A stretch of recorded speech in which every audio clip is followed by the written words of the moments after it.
Ano, hindi mo ba talaga sasabihin sa akin, Jeff? Shaira, kasi... Oh my God. Don't tell me hanggang ngayon wala ka pa rin tiwala sa akin. Hindi naman sa ganun. Sa akin lang... Jeff, wala akong ibang gagawin dyan sa information na yan.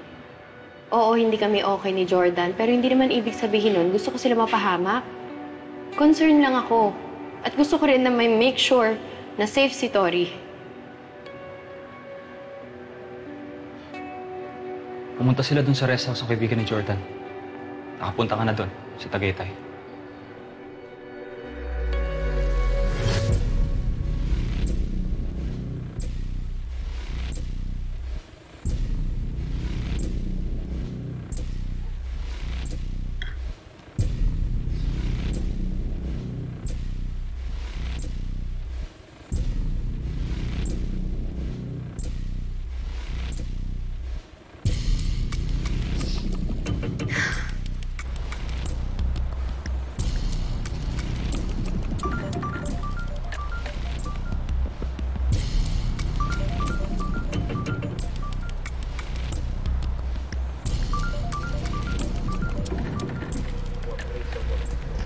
Oo.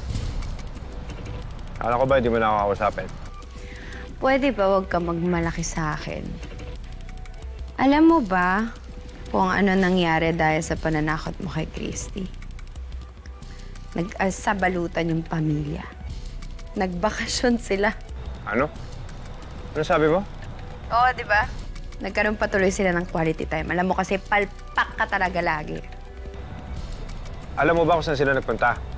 Kung sasabihin ko sa'yo, you have to promise me one thing. Na si Christy lang ang sasaktan mo. Hindi mo gagalawin si Jordan. Di ba si Christy lang naman talaga yung target mo? Ano? Gusto mo ba puntahan yung babaeng yun o hindi?